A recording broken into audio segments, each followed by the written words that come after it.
Thank you very much. Before we officially get started here, I just want to remind everybody, I appreciate everyone getting down here so quickly for today's assembly. You know, as we say often when we're down here, that we come down here for many different reasons. Sometimes we come here for a pep assembly. We get to have a lot of fun and yell and scream and cheer for our people who are representing us. And then there are sometimes that we come down here for a more formal occasion. Today is one of those formal occasions. And I know you know what that means. So I just remind you to follow the expectations that we have let out for you, and we know that you will follow, for the type of behavior and type of responses that go along with a more formal presentation. So I want to thank everyone for being here and being ready to enjoy this wonderful assembly. Good afternoon. My name is Abby Lewis. We welcome everyone to this year's Helfrich Park Veterans Recognition Assembly. This is our time to pause from our regular school activities to reflect upon the freedoms that we all possess and honor those men and women who have served our country in our armed services during a time of war and peace. Today's assembly will be an opportunity to enjoy the talents of many of our fellow students and hear the story of one veteran who demonstrated great service to our country. We thank you ahead of time for your attention and respect for all those participating in this assembly and for the attention to the importance of today's recognition.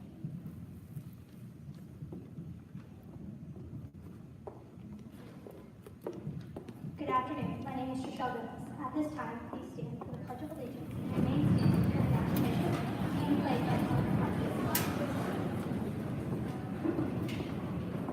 I pledge allegiance to the flag of the United States of America and to the republic for which it stands, one nation, under God, indivisible, with liberty and justice for all. Please remain standing.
Thank you very much to our choir and to our orchestra for those wonderful presentations and great honor. At this time, it's my great privilege to recognize the people who sit in front of you. These are the men and women who have served in our armed forces, who have represented you, have represented myself, and represented this country in their service. And they sit next to their Helfrich Park students. Some of them are grandkids or aunts or uncles or children. And they have set an example to them of what it means to serve unselfishly and to give back to your community and to your country. So at this time, I'd like to recognize those who are here. When I state your name, I'd like for you to please stand, and you stand and be on, and then we'll save our applause to the very end. This is in no particular order. Charlie Long, Army, grandfather of Nate Arrington. Tim Bishop of the Marines, family of Allison and Brooke Bishop. Stephen Hall of the Navy, family member of Iris Kroll. Glenn Dennis, a family member of Trishelle Dennis, he served in the Coast Guard. Wade Flake of the Navy with Kennedy Flake. Charlie Caressel, grandfather of Alex Platt, he served in the Navy. Billy Beck, grandfather of Alexandra Garland, he served in the Army. Damon and Ricky Riney of the Air Force and Navy, family members of Olivia Gibbons. Scott and Don Lewis of the Air Force, family members of Skylar Gibbons. Janet and Al Debs of the Navy, served family member of both Harrison and Wilson Gorman. David Guffey, family member of Holly Guffey, he served in the Army. Gary Robinson of the National Guard, family member of Zayden Harper. Greg Hoffman of the U.S. Army, grandfather of Brittany Hoffman. John Bryan of the Marines, family member of Grant Hall. Greg Kempf, grandfather of Leighton Kempf, he served in the Marines. Douglas Ferguson of the Marines, grandfather of Bailey Long.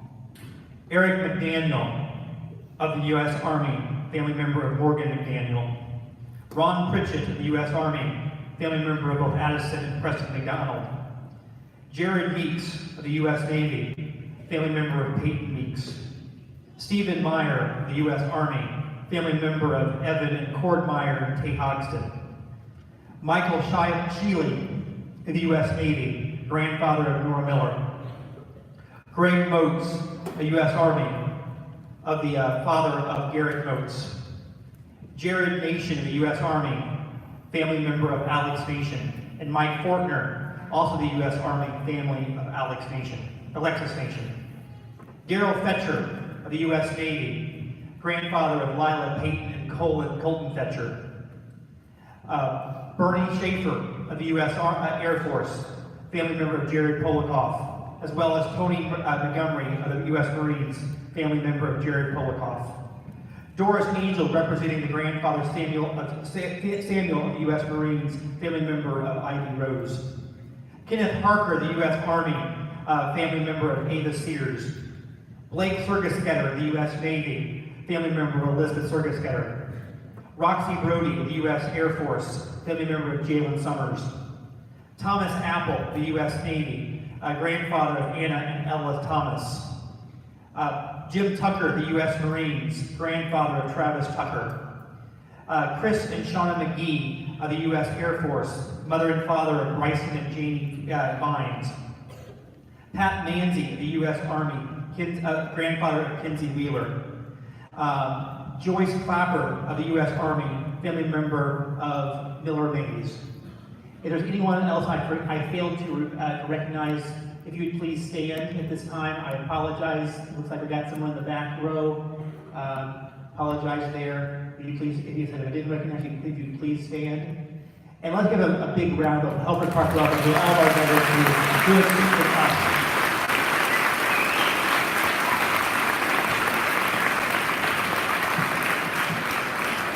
Thank you very, very much. And at this time, I would turn it back over to our band, who are going to take it from here.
Mr. Moats enlisted in the Indiana National Guard on September 9, 1993 as a private. After completing basic training at Fort Sill, Oklahoma, he was nominated for Officer Candidate School in 1995. On February 1st, 1996, he accepted a commission as a lieutenant in the U.S. Army as a field artillery officer. His list of assignments include 3 battery commands, brigade intelligence officer, operations officer, deputy commander of provincial reconstruction team, executive officer and commander of the 19th CBRN Enhanced Responsive Force Package, a specialty search and rescue organization. He is currently the commander of the 2nd Battalion, 150th Field Artillery. Lieutenant Colonel Moats was deployed 3 times in Afghanistan and Iraq, and has been assigned to training missions in Israel, Slovakia, the Czech Republic, and Germany during his 25 years of reserve service. His decorations include 3 Bronze Stars, 3 Meritorious Service Medals, 4 Army Commendation Medals, Afghanistan and Iraqi Campaign Medals, Global War and Terrorism Service, and Expeditionary Medal, 3 Overseas Service Medals, and 9 Indiana OCO and U.S. Medals. Please help me welcome Lieutenant Colonel Moats.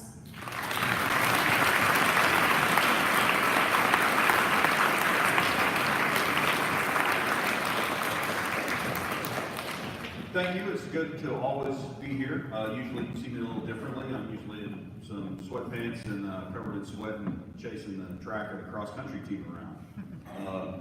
Not as well as I used to, but we try.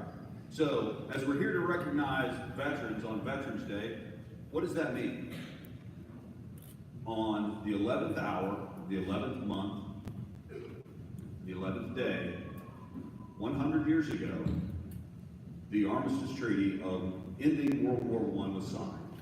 So what that did was create the nations of Austria, Czechoslovakia, Hungary, Yugoslavia, Estonia, Latvia, Lithuania, Poland, Finland, Turkey, Syria, Iran, Iraq, Saudi Arabia, Lebanon, and Palestine, which is now Israel and Jordan. So all that happened 100 years ago. So when we look at our history as 1776, we think we're not that old a country when we look at Spain or France or England. But when you look at all these countries in the world today, we're getting to be one of the older traditions of democracy. So how does that happen? Well, that happens because people, just like you, just like standing around me, made a choice. They chose to serve their country and their community. There's lots of different ways. It's not just the military veterans, but our policemen, our firemen, our teachers that serve to make this community what it is. So I'm going to tell you a story. I'm going to start and finish with a quote that I like, that I think is fitting for the audience today. And then I'm going to try and tie it together a little differently than I have in the past. So, it's not the critic who counts. It's not the one who points out how the strong man should stumble or the doer of deeds could have done them better. The credit belongs to the man who's in the arena, whose face is marred with sweat and dust and blood, who strives valiantly, errs, and falls short again and again. Because there's no effort without error and shortcoming. But who does actually strive to do the deeds, knows the great enthusiasms, the great devotions, who spends himself in a worthy cause, who at best knows in the end the triumph of high achievement, and at worst, if he fails, at least fails while daring greatly, to ensure that his place shall never be with those cold and timid souls who know neither victory or defeat.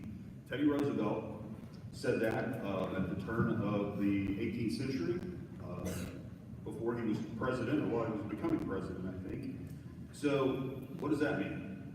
That is, again, it's about choices, and it's about who you are and who you choose to be. Because in America, you get to choose who that is. Without trying, you're gonna fail. Hey, guess what? You're a middle schooler. Ask any of the adults in this room who didn't stumble learning how to be an adult. That's part of the deal. The question is, how do you take your failures as well as your success? If you're always being a better person tomorrow than you were today, at the end of the day, what kind of person does that become? And what kind of community does that person make? So the story I want to tell you is about a guy named Jacqueline H. Lewis, a guy born in North Carolina, about 1930. He enlisted fraudulently into the Marine Corps when he was 13 years old, after the Japanese bombed Pearl Harbor. Who in this room is 13 years old that goes to Helfrich Park? Stand up, please.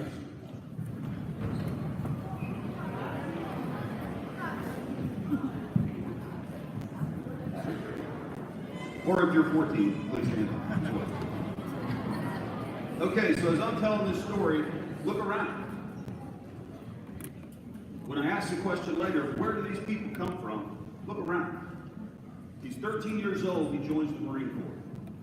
He goes through basic training, and by the time he's 14 years old, he's sent to Texas, where they figure, hey, maybe there's something wrong with this kid. He's a big kid, but yeah, he's not who he says he is. So they give him an assignment. And he wasn't happy with the assignment because he wanted to go fight the Japanese because he believed in the cause of freedom and he believed that it was his destiny to go fight. So he goes AWOL. He goes to Hawaii. He gets caught. They assign him to another job that he doesn't like because it's not going to fight the Japanese. So he goes AWOL again. And he spends 40 days eating breadcrumbs and hiding away on the ship bound for Iwo Jima. On his 16th birthday, or right after his 16th birthday, he lands at Iwo Jima. This trip has taken him 3 years. From the time he's 13 to the time he's 16. He lands on Iwo Jima, and within 18 hours, he is laying on a beach. He has pulled 2 hand grenades under his body to protect his comrades.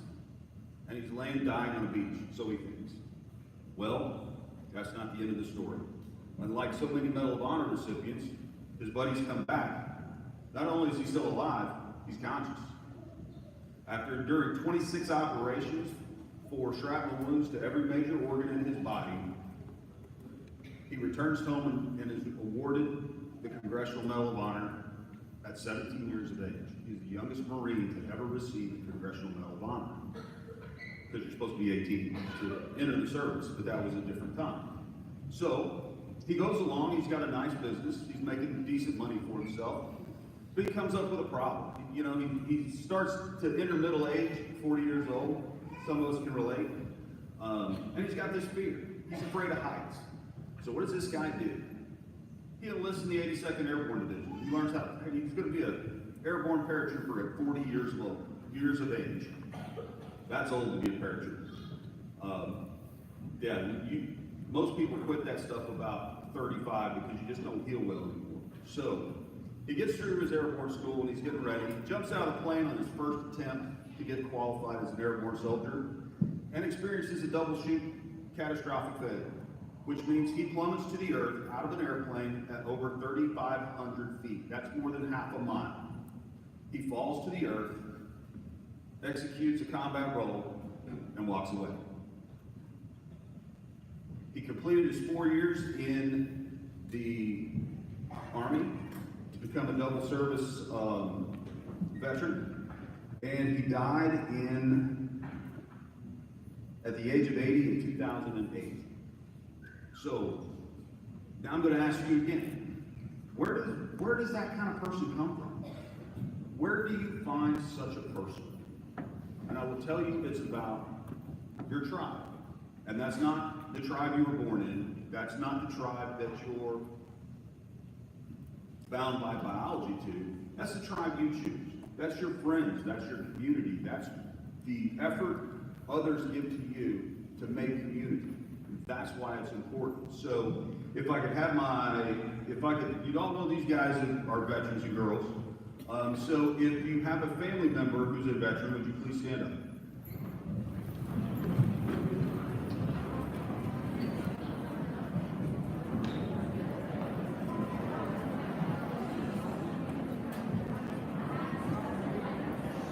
Now if you look around, what does that tell you? It's about everybody, right? And if you know, one of the things about this community, about this part of Indiana, and Indiana as a whole, is that Indiana is one of the highest per capita states in the United States of America for people who serve in the military. We have the fourth largest National Guard. Second to, or in front of us are, please have a seat. Next to only California, Texas, and sometimes Ohio.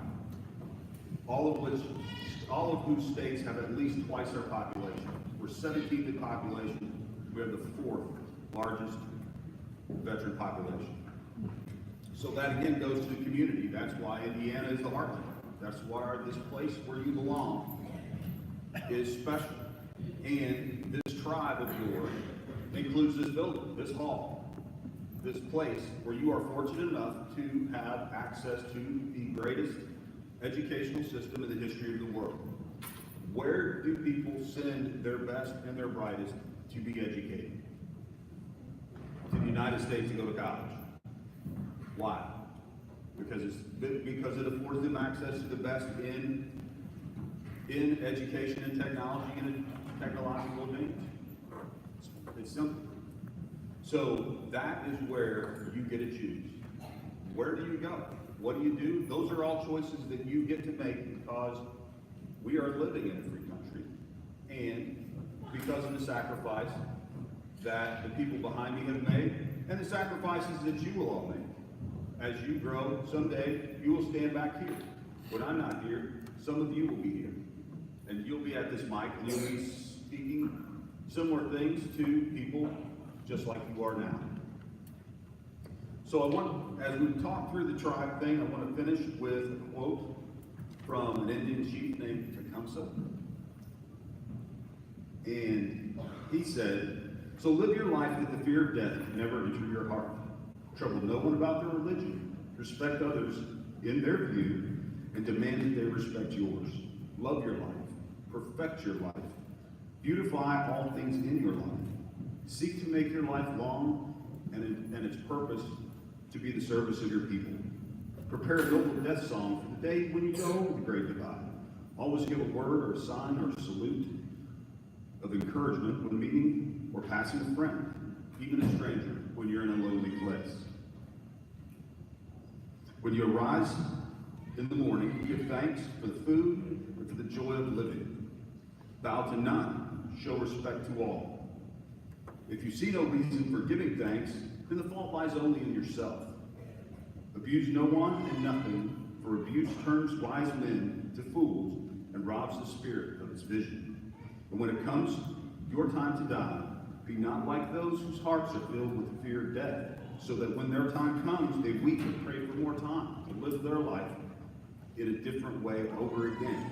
Sing your death song and die like a hero going home. And that is what it's about, making choices. And what is the purpose of your life? Why are you here? So, on that, I would like to thank all the veterans behind me and the future veterans in front of me, and the teachers and the staff for this wonderful opportunity to talk to you today. So, happy Veterans Day, and thank you very much.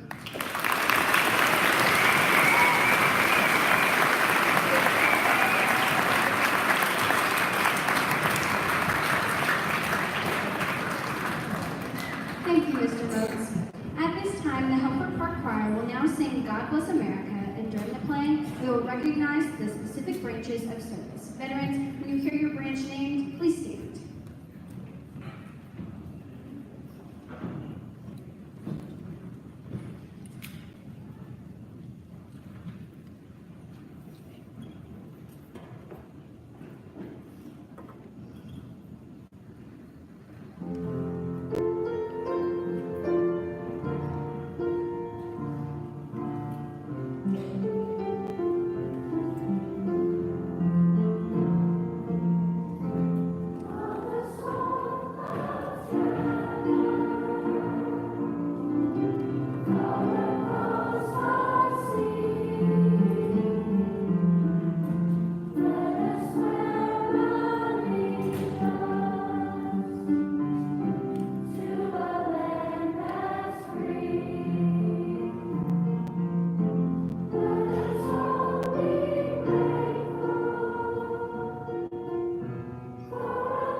United States Army.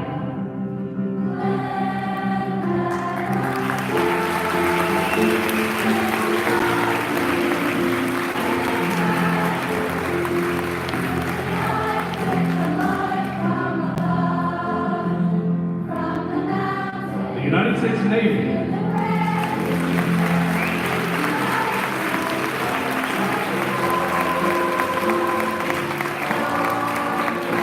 The United States Coast Guard.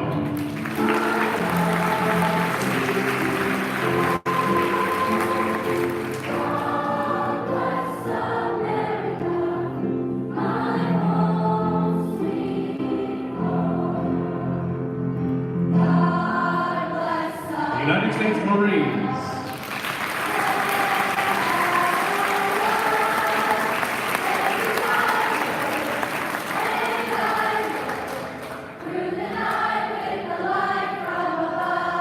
The United States Air Force.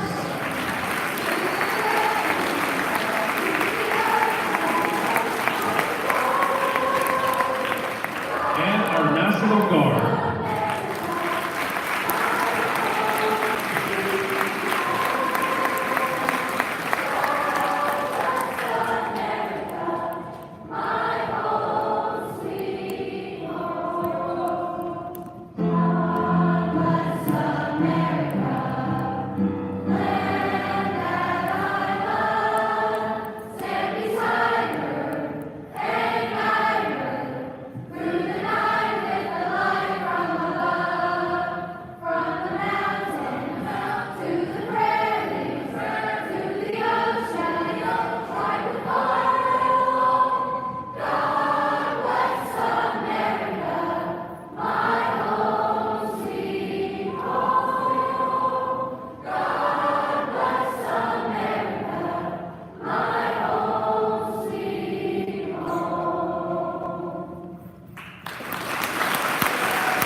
Good afternoon. My name is Hannah Martin. Thanks to everyone for their attention to those who have spoken and shared their talents for today's assembly.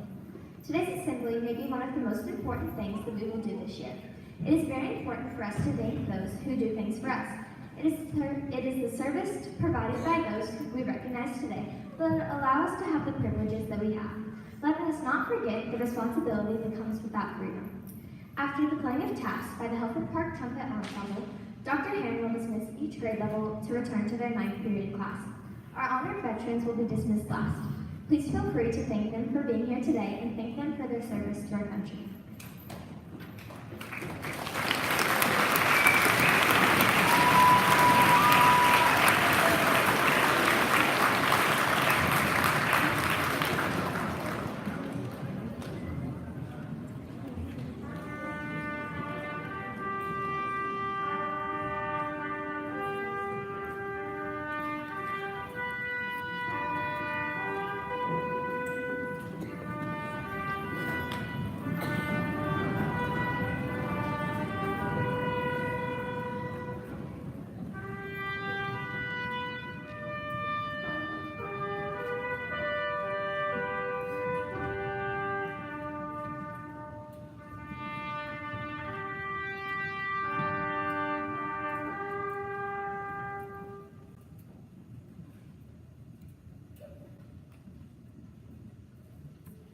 Thank you. You may be seated. At this time, we'll ask the 7th grade teachers if you would please have your students exit down the stairway and head out.